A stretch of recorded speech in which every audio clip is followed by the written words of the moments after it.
शिक्षण मंत्री स्वतः चीफ गेस्ट म्हणून येणार आहेत तिथं।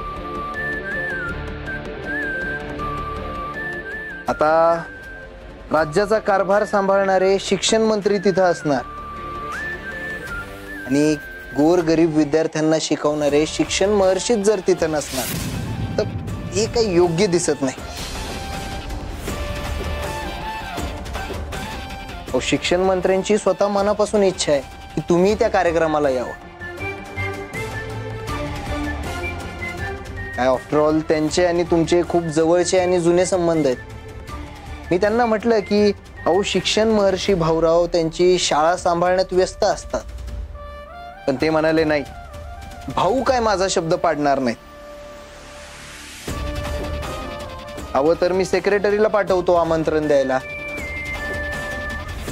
पण मीच म्हणलं नको, आधी मी स्वतः जाऊन आमंत्रण देतो भाऊंना।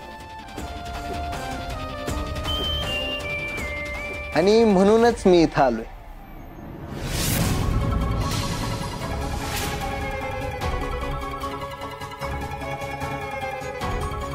अतिशय आदरानं तुम्हाला निमंत्रण द्यायला,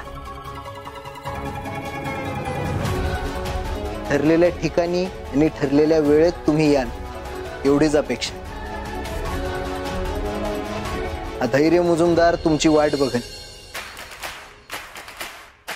आणि हो, येण्या जाण्याची काही अडचण असली तर मनात कुठलीच शंका न बाळगता डायरेक्ट मला कॉल करा, मी गाडी पाठवून देतो।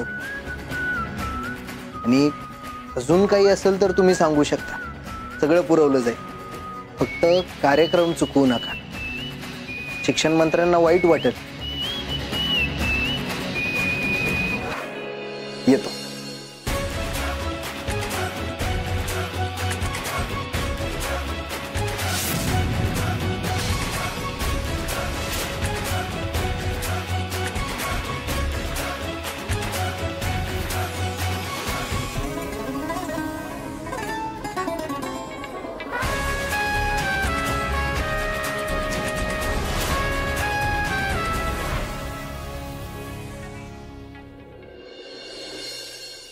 अरे बाबा, तुला जो मेन्यू सांगितलेला ना तोच ठेव, त्यामध्ये काही चेंजेस करू नको।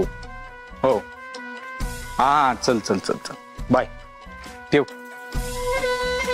अरे दादा, काय हा एवढा सगळा मेन्यू, ही एवढी सगळी तयारी, सगळं मान्य, पण ज्याच्यासाठी करतोय तो भाऊराव, तो येणार आहे का?